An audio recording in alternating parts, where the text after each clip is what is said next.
Je crois que c'est la 3e année que je suis le parrain de ces petits champions de la lecture. Ce que j'aime, c'est qu'il y a plusieurs choses. D'abord, c'est national, ça couvre tout le territoire. Tout le monde, tous ces jeunes sont sollicités à s'exciter pour ce concours.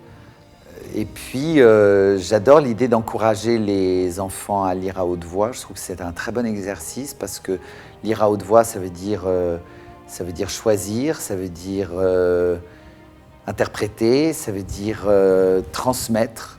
Ça demande un travail de confiance en soi et de se dépasser, de dépasser ses peurs, de dépasser ses a priori aussi sur un texte. Et je trouve que c'est une très jolie idée et ça se voit d'ailleurs, ça se voit sur les enfants, sur leur visage quand ils le font.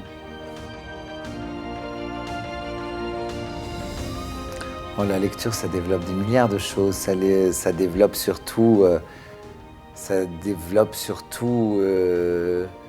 la connaissance d'un autre intime qu'on n'aurait pas forcément rencontré et qui ne se serait pas forcément autant livré.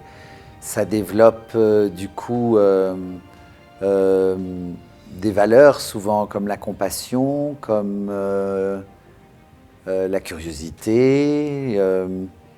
Ça développe le goût du métissage, le goût de l'aventure, mais de l'aventure pas seulement la chasse au trésor, une aventure linguistique, c'est souvent des nouveaux mots, des nouvelles façons de les utiliser, de les organiser.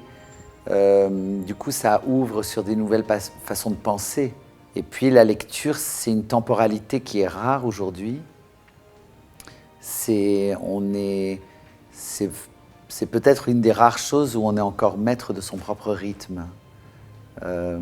Et en même temps quand même influencé par le rythme de l'auteur.